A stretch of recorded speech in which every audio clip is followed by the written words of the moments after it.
Olá, senhoras e senhores. Sou eu aqui, pastor Diogo Sandim. Como vocês estão? Essa semana foi bem corrida, viu? Quase que eu não consegui vir aqui fazer conteúdo para vocês, mas eu amo isso aqui. Eu amo estar aqui compartilhando pensamentos, caminhos.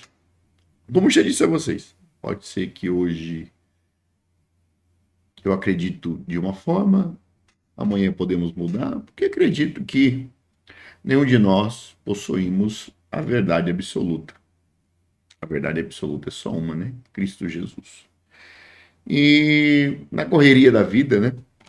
Os trabalhos, quase que eu não consegui estar aqui, mas glória a Deus que fiz esse tempo para compartilhar, né? Algo para vocês que há algum tempo tenho pensado, né? Você já deve ter tentado em algum momento mudar a sua vida por esforços próprios, né? E dado com os búzios na água, se é esse termo é o correto. E fato é que é muito difícil a gente mudar a nós mesmos. Não sei se você passa por essa dificuldade. E existem algumas áreas da nossa vida que é muito mais difícil ainda de lidar. Principalmente áreas voltadas, né, aqui ao temperamento e aquelas áreas do nosso caráter que está diretamente ligado, né, às nossas experiências, principalmente negativas. E, e é muito difícil lidar com esses traumas, com as nossas experiências ruins. E, na maioria das vezes, digeri-las, né, para que a gente possa tirar aprendizado daquilo, ver Cristo nessas situações e não nomear as coisas erradas, chamar o bem de mal e chamar o mal de bem. Talvez esse seja um dos grandes desafios que a gente tem como cristão. Fazer uma análise na perspectiva cristã, para que a gente consiga nomear bem as coisas e lidar com as diversas situações. Mas isso não é tão simples quanto parece. E, e lidar com os nossos temperamentos, lidar com o nosso temperamento, lidar com o nosso caráter, que na verdade os dois acabam se tornando a junção da nossa personalidade, né? A nossa personalidade de uma forma bem aqui resumida, tá? Ela é justamente isso. Ela é a junção do nosso temperamento mais a formação do nosso caráter. O temperamento, né? Minha letra ainda eu pedi para minha filha me ajudar com lettering. Ela gosta de fazer isso. E eu vou aprender, viu? Para me escrever nesse quadrinho aqui, viu? Então, o nosso temperamento, tá? O nosso temperamento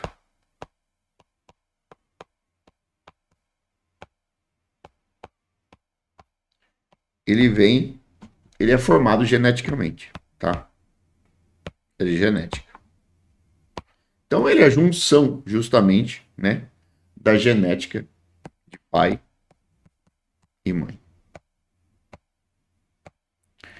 Dificilmente durante toda a sua vida, tá? Dificilmente durante toda a sua vida, você vai conseguir, tá? Alterar seu temperamento.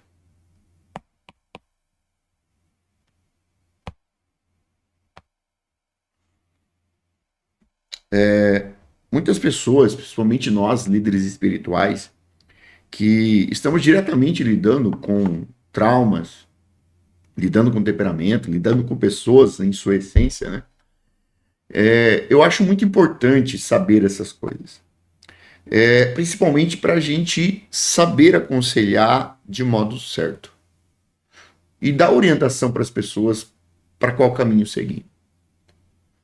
Para entender se algumas causas elas são emocionais e até mesmo se elas têm as suas origens espirituais. Aquilo que é de origem espiritual, cabe a nós, pastores, dar direcionamento e aconselhamento.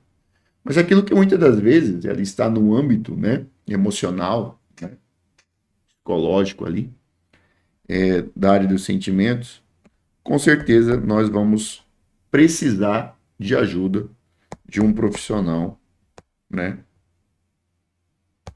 da área.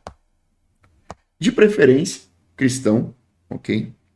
Que entende daquilo que nós estamos falando. Perfeito? Muitas das vezes nós estamos. Eu tenho. A gente aprendeu a falar sobre temperamento baseado, né, naqueles temperamentos, né, que colérico, fleumático, que mais? Sanguíneo. Tá me faltando outro aqui. E aí a gente acredita, né, de uma maneira, né, de uma cultura popular, que os temperamentos são esses, né? Mas a ciência já provou, né, que os temperamentos humanos não são, né, esses 4 temperamentos que a gente está acostumado, ok? Na vida, não. Há várias escolas estudando sobre o temperamento, mas a que mais predomina hoje é a teoria dos 5 fatores, tá? Ou que é aquilo que a psicologia vai chamar de Big Five. Ok? Por que estou falando isso? Normalmente nós fazemos uma caça às bruxas sobre os nossos temperamentos. Você vai perceber que o apóstolo Paulo, ele tinha um temperamento muito peculiar. Ele era muito obstinado. Ele perseguia os cristãos com muito afinco. Do tanto é que ele acreditava que aquilo ali era verdade. Ele dava a sua vida por aquilo. E depois da sua conversão, você vai perceber, né, na construção ali, né, da essência de quem é o apóstolo Paulo, você vai perceber que o apóstolo Paulo, ele não perde essa obstinação. Muito pelo contrário. Parece que o Espírito Santo vai usar essa obstinação do apóstolo Paulo justamente a seu favor para que as igrejas e o evangelho aos gentios fosse espalhado pela Ásia. E nós não podemos fazer, né, uma caça às bruxas, aos temperamentos. Mas então o que nós podemos fazer acerca dos nossos temperamentos? Eu estou em Cristo, salvo, e o que faço sobre o meu temperamento? Só cabe uma coisa a nós a fazer: entregá-los, tá, ao Espírito Santo, para que ele desenvolva em nós um fruto do Espírito chamado domínio próprio.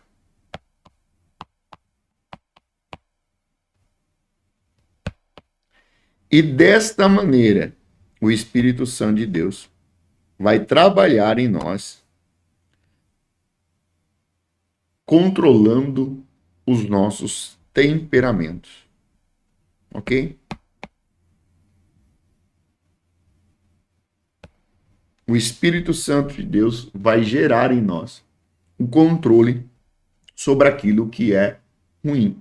Então, eu, como muitas das vezes, né, eu tenho um temperamento muito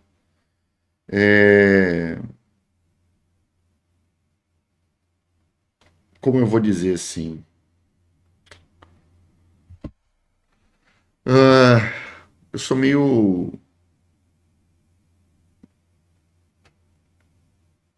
com facilidade de explosão muito fácil.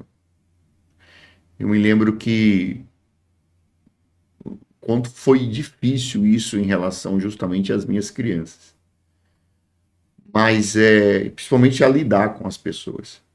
E eu fui entregando isso ao Espírito Santo, para que o Espírito Santo de Deus dominasse, né, essa parte da minha ira a ponto de eu poder controlá-la e não pecar. Hoje eu posso ver os frutos disso, mas no início foi muito difícil. Inclusive, amigos meus que não eram cristãos, na minha época, quando eu não era cristão, principalmente ali no trabalho ali, testemunhas justamente sobre essa transformação, né, que o Espírito fez justamente ali no meu temperamento. E, e a gente só tem uma coisa a fazer, realmente: entregar o nosso temperamento ao domínio do Espírito Santo de Deus, para que o Espírito Santo de Deus gere em nós um domínio próprio. Esse fruto do Espírito tão negligenciado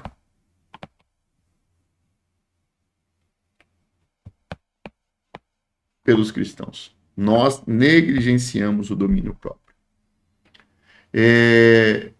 Mas esse papo que eu estou fazendo com vocês, né, é um papo onde nós também precisamos entender que nós, como pessoas, somos formados pelo nosso temperamento, como eu já disse para vocês, né?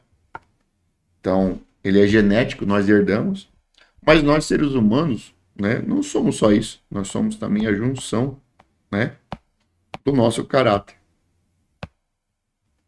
E esse caráter, que é aonde provavelmente, ou deveria ser, vai acontecer as maiores transformações na nossa vida. É justamente aqui que o Espírito Santo de Deus vai agir, porque o nosso caráter é justamente o lugar aonde nós sofremos, né? Sofremos, deixa eu voltar aqui. Nós sofremos o quê? As escolhas. Sofremos o quê? As consequências de escolhas ruins ou boas. É aqui que a gente vai. Então, nós temos ali a fase que a ciência vai chamar da psicologia da primeira infância, né? Que boa parte da formação, né, infantil, ela vem justamente dessa primeira infância.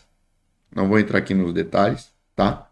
Ela vem dessa primeira infância e aqui pode desencadear uma série de fatores, tanto para o bem quanto para o mal. Então, nessa fase, né, vai desenvolver toda a nossa parte cognitiva, né, e boa parte daquilo que vamos levar para a vida, ela está neste lugar. E ali na segunda infância também, que é a fase ali da adolescência. Mas dificilmente você vai conseguir mudar alguma coisa daquilo que foi desencadeado nessa primeira infância. O fato é que o Espírito Santo de Deus, ele vai agir justamente nesse lugar. Na maioria das vezes, o que mais impede a gente de viver uma vida abundante são os nossos traumas, né? As nossas dores, né? Fruto do quê? Né? Na maioria das vezes, daquilo que fizeram com a gente, né? As nossas dores, daquilo que fizeram de errado com a gente, né? Então, muitas vezes, não fomos incentivados à criatividade, muitas das vezes fomos reprimidos e tantas outras coisas que a gente passa, né?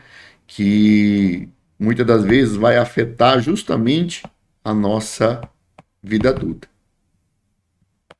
É justamente esse lugar, né, da infância que a gente vai vivendo os traumas.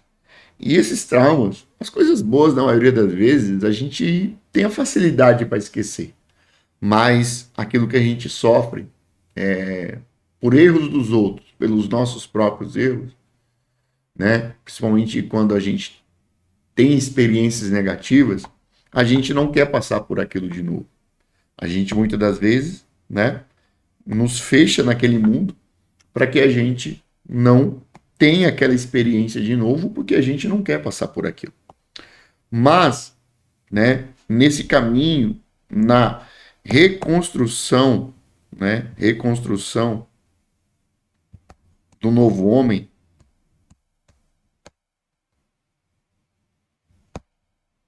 tudo isso não é empecilho para o Espírito Santo. Não é empecilho para Jesus. Eu acredito verdadeiramente que o Espírito Santo de Deus, o Espírito Santo de Deus, ele tem poder para redimir a nossa história e restaurar a nossa relação em 3 pilares. Isso aqui é tremendo. É o Espírito Santo de Deus que tem poder para fazer isso.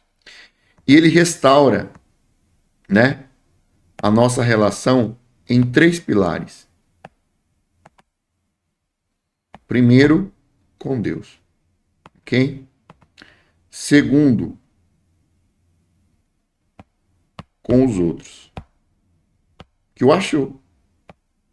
E para mim, que eu acho que uma das mais difíceis não é nem a nossa relação com Deus, nem a nossa relação com os outros. Para mim, uma das mais difíceis é a relação conosco mesmo. Relação com eu. Como eu me relaciono comigo mesmo. Isso daqui é a maneira que o Espírito Santo de Deus ele vai trabalhar. Ele vai restaurar o nosso relacionamento.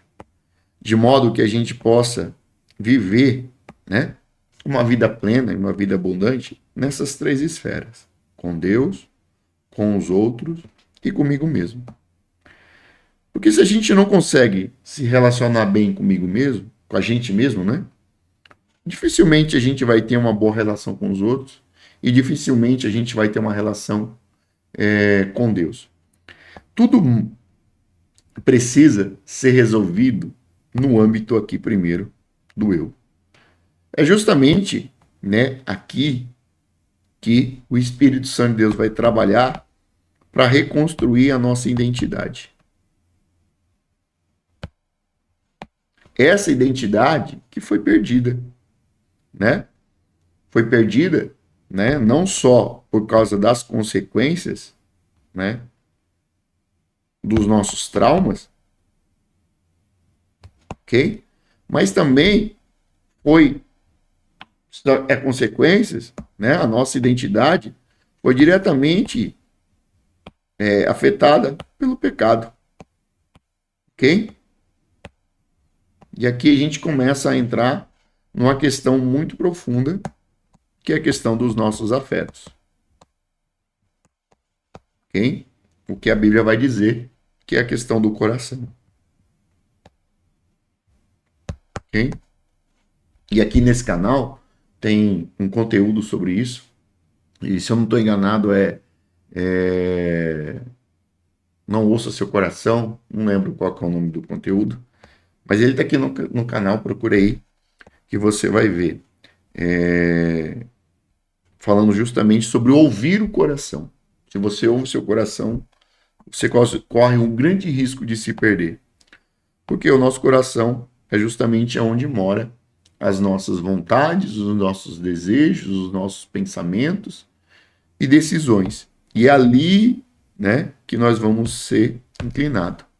E aí que mora onde o Espírito Santo de Deus precisa entrar na nossa vida, né, e trabalhar para a reconstrução daquilo que a gente chama, né, da nossa personalidade. Ok? Então, e você vai ver que a Bíblia Sagrada ela está cheia cheia de histórias por onde Jesus passou e ele teve o poder de reconstruir, né?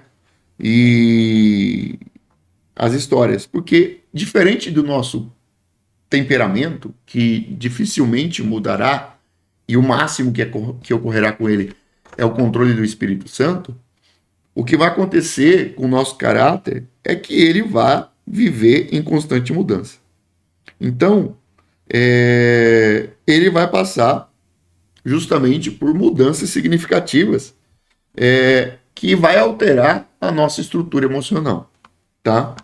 E é nesse lugar, né, no caráter ali, né, que nós podemos, entre aspas, instalar e desinstalar pastas, para que a gente possa, né, viver, né, uma vida abundante, independente das experiências que nós tivemos, seja ela principalmente ruins, né, ou boas, para que a gente vá vivendo uma vida transformada pelo Evangelho.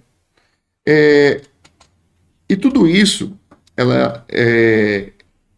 a gente precisa entender que a gente nasce nessa cultura e por mais que o Espírito Santo de Deus ele vai agir no nosso caráter, no nosso caráter ali, e o Espírito Santo de Deus agir no nosso temperamento para que o nosso temperamento seja dominado pelo Espírito Santo e nasça o domínio próprio, a gente também precisa tomar uma precaução, um cuidado, que é sobre os nossos hábitos espirituais, né? As nossas práticas espirituais. Que muitas das vezes a gente, como cristão, né, a gente tem até receio de falar sobre isso, sobre os nossos hábitos espirituais, as nossas práticas espirituais.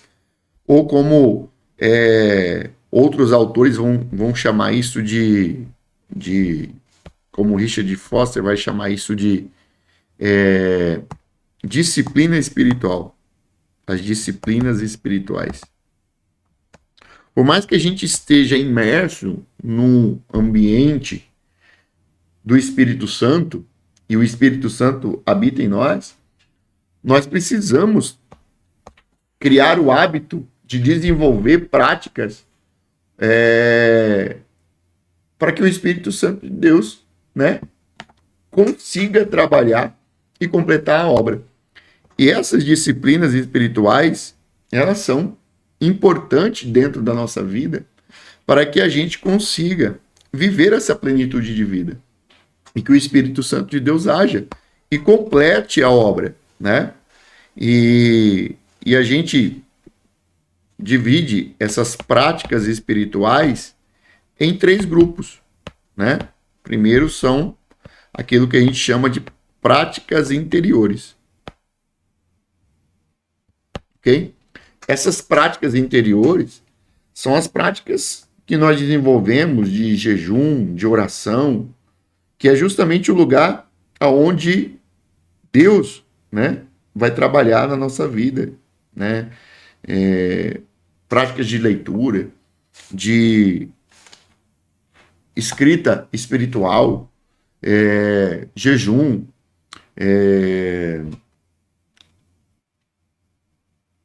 oração, leitura de oração,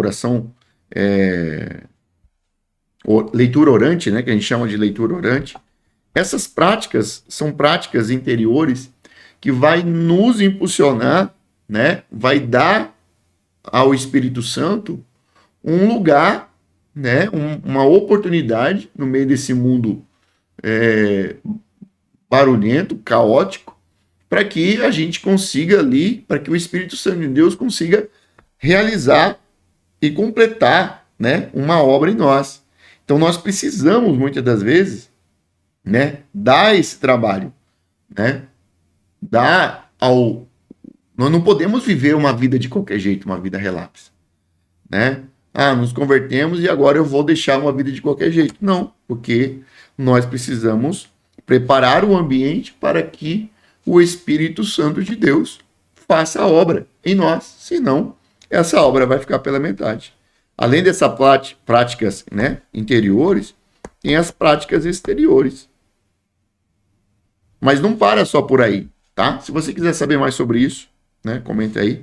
Tem as práticas comunitárias. As práticas comunitárias. Esses hábitos, né, essas práticas espirituais, como por exemplo, uma prática comunitária, participação do culto. O culto é uma liturgia vocacional que nos molda, né, uma prática que molda o nosso caráter. Então, outra prática comunitária que molda o nosso caráter, a Santa Ceia. São essas ferramentas que estão ao nosso alcance que vai fazer com que aquilo que o Espírito Santo realizou dentro de nós, como um milagre, um novo nascimento, seja manifesto de uma maneira prática pelo lado de fora. E isso está, né, diretamente ligado ao nosso temperamento e ao nosso caráter e, no final das contas, a nossa personalidade e a nossa pessoa. Então, nós precisamos permitir, né, que o Espírito Santo de Deus trabalhe, mas, ao mesmo tempo, nós não podemos viver uma vida à la vontade, principalmente nos dias das adversidades, nos dias da dificuldade. Nós precisamos observar com mais atenção as práticas espirituais que muitas das vezes a gente negligencia. Se você quer saber mais sobre isso, comente aqui na descrição, nesse vídeo. Curta, se inscreva no nosso canal, porque vem mais coisa boa por aí. Valeu, obrigado, fique com Deus.